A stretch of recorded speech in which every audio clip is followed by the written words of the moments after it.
옛날 옛적 프랑스의 깊은 숲속에는 작은 마을이 있었어요. 그 마을은 로시라는 소녀가 살고 있었는데 그녀는 항상 어딘가 새로운 곳을 탐험하는 것을 좋아했어요. 로시는 호기심이 많고 용감한 아이였기 때문에 매일같이 숲속에 새로운 모험을 찾아 나서곤 했답니다. 어느 날 로시는 마을에서 꽤 떨어진 곳에 있는 오래된 성터에 대해 듣게 되었어요. 그곳에는 황금빛으로 빛나는 수수께끼의 고양이가 산다고 전해졌어요.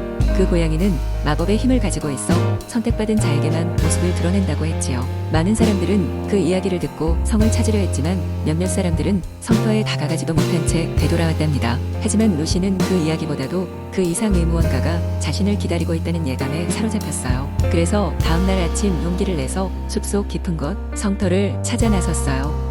그녀는 무성한 숲을 지나고 반짝이는 개울을 건너고 희미한 길을 따라가며 계속 걸었습니다. 한참을 걷다 보니 드디어 오래되고 웅장한 성터에 도착할 수 있었어요. 허물어져 가는 성의 탑들을 배경으로 작은 정원들이 펼쳐져 있었고 그 정원 한가운데에는 신비로운 느낌이 감도는 고양이가 있었어요.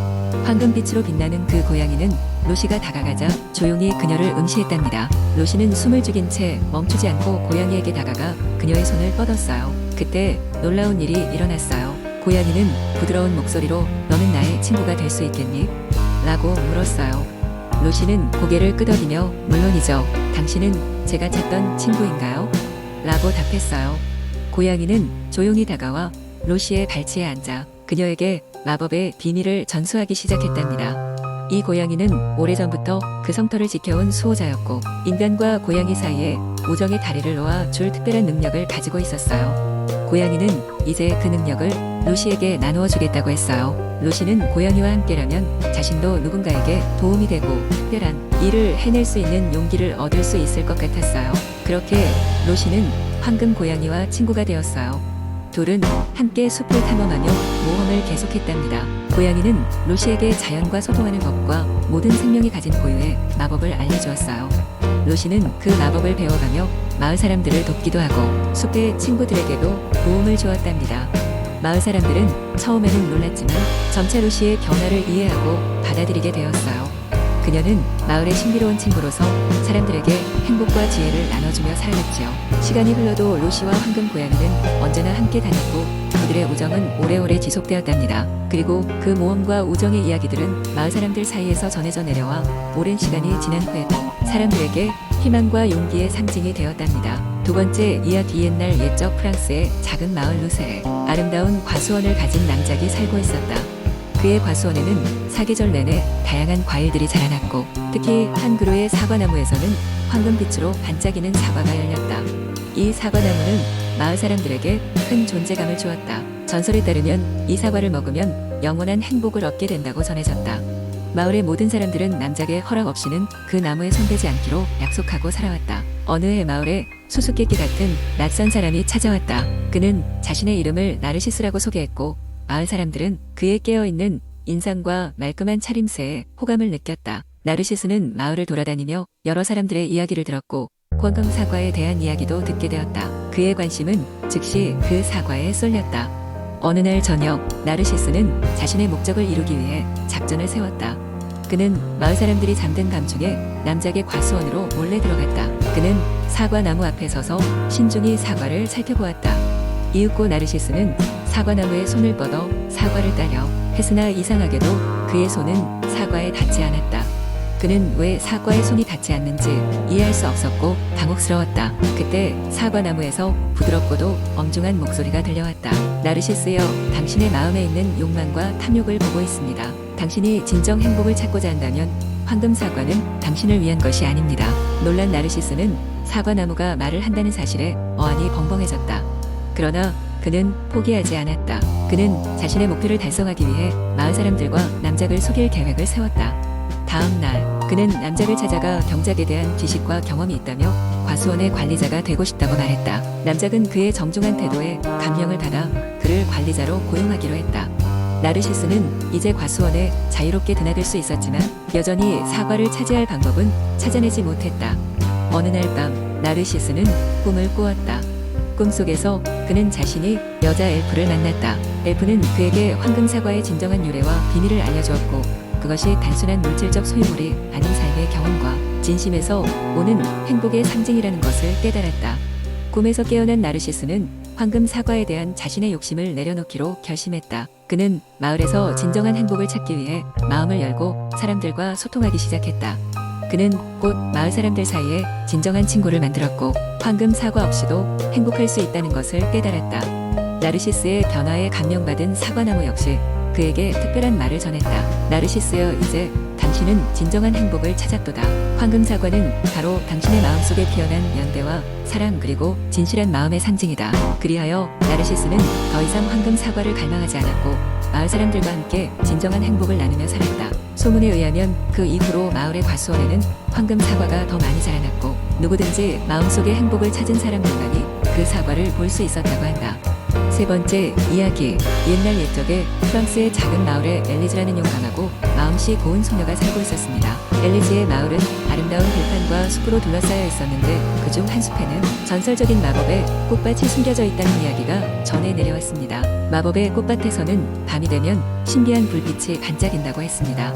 그리고 그 꽃밭에서 피어나는 꽃을 손에 넣은 자는 어떤 소원이라도 이룰 수 있다는 소문이 있었죠. 조상 대대로 전해오는 이 이야기는 많은 사람에게 꿈과 희망을 불어넣었지만 아무도 실제로 그곳을 발견한 사람은 없었습니다. 어느 날 엘리즈는 우연히 마을의 노인에게서 마법의 꽃밭에 대한 전설을 전해 듣게 되었습니다. 엘리즈는 그 이야기에 매료되어 그 꽃밭을 찾아보겠다고 결심했습니다. 그녀는 지도를 준비하고 등불과 식량을 챙긴 후 가족과 친구들에게 곧 돌아오겠다는 말을 남기고 길을 떠났습니다. 숲에 들어서자 그녀는 여러 가지 위험과 맞닥뜨렸습니다. 깊은 숲속에서 길을 잃을 뻔하기도 하고 무서운 동물들의 울음소리에 마음을 졸이기도 했습니다. 하지만 엘리즈는 용기를 잃지 않고 그녀의 소박한 지도에 따라 조금씩 숲 깊은 곳으로 나아갔습니다. 그러던 어느 날 밤 그녀는 드디어 숲속 깊은 곳에서 희미한 빛이 새어나오는 장소를 발견하게 되었습니다. 엘리즈는 가슴이 두근거렸지만 두려움을 무릅쓰고 빛을 향해 한 걸음 다가갔습니다. 그리고 그곳에서 믿을 수 없이 아름다운 광경을 보게 되었습니다. 수많은 꽃들이 밤하늘의 별처럼 반짝이고 있었으며 꽃들은 초록색, 파란색, 보라색, 심지어 금색으로 빛나고 있었습니다. 엘리즈는 마법의 꽃밭을 드디어 발견한 것이었습니다. 그녀는 꽃들 중 가장 빛나는 것을 하나 골라 조심스럽게 손에 쥐었습니다. 그 순간 눈부신 빛이 엘리즈의 주위를 감싸며 그녀의 소원을 물었습니다. 엘리즈는 오래전부터 꿈꿔온 소원을 마음속 깊이 생각한 후 저의 소원은 마을 사람들이 건강하고 행복하게 지낼 수 있게 해주시는 것이에요 라고 말했습니다. 그러자 광채는 잠시 강하게 빛나더니 점차 사그라졌습니다. 엘리즈는 꽃을 오래 만질 수 없었지만 그 후 마법의 꽃밭은 못 본 걸로 하고 조용히 마을로 돌아갔습니다. 흥미롭게도 엘리즈가 마을로 돌아온 이후부터는 그 마을 사람들이 원인 모를 행복한 나날을 보내게 되었습니다. 병에 걸리는 사람도 줄어들고 서로에게 더 잘해주기 시작했으며 마을은 점차 번영하게 되었습니다. 엘리즈는 자신이 이뤄낸 불가사의한 변화에 대해 누구에게도 말하지 않았지만 그녀의 마음은 평온하고 무척이나 기뻤습니다. 그리고 수많은 세월이 흐른 뒤에도 엘리즈의 이야기는 그 마을의 전설이 되어 계속 전해졌습니다. 마을 사람들은 그녀의 용기와 선함을 기억하며 항상 엘리즈에게 감사하는 마음을 품었습니다. 네 번째, 이야기한 옛날 옛적. 프랑스의 어느 작은 마을에는 벨 에뜨라는 아름다운 소녀가 살고 있었습니다. 그녀는 마을에서 가장 총명하고 아름다웠지만 그녀의 진정한 매력은 그 누구도 흉내낼 수 없는 착한 마음씨였습니다. 그녀는 하루 종일 마을 사람들을 돕고 마을 끝쪽에 홀로 사시는 할머니를 돌보곤 했습니다. 어느 날 마을에 신비한 소문이 돌기 시작했습니다. 마을 근처에 숲속 깊은 곳에 숨겨진 마법의 호수가 있는데 그곳에 가면 어떤 소원이든 한 가지를 들어준다는 이야기였습니다. 벨 에뜨는 그 소문을 듣자마자 궁금함이 일었습니다. 그녀는 이 놀라운 이야기를 확인하고 싶었지만 혼자 그런 위험한 숲에 들어가고 싶지는 않았습니다. 결국 그녀는 그녀의 가장 친한 친구 로셋과 함께 가기로 결심했습니다. 로셋은 벨 에뜨와 마찬가지로 용감하고 마음씨가 고운 소녀였습니다. 둘은 함께 서기를 좋아하며 어떠한 모험도 두려워하지 않았습니다. 그들은 마법의 숲으로 떠날 준비를 하며 필요한 물건들을 준비했습니다. 숲은 그들이 예상한 대로 매우 어두웠습니다. 나무들은 하늘을 뒤덮고 있었고 수상한 소리들이 숲 깊은 곳에서 들려왔습니다. 벨 에뜨와 로셋은 서로 손을 꼭 잡고 숲속으로 나아갔습니다. 길을 잃지 않기 위해 나뭇가지를 꺾어가며 경로를 표시했습니다. 얼마나 걸었을까요? 그들은 점점 피곤해지고 있었고 과연 이미지에 여전히 성공할 수 있을지 걱정이 되기 시작했습니다. 어느 순간 숲속에서 반짝이는 빛을 발견했습니다. 그 빛은 바로 전에 본 적이 없는 방식으로 마치 별빛처럼 숲속을 비추고 있었습니다.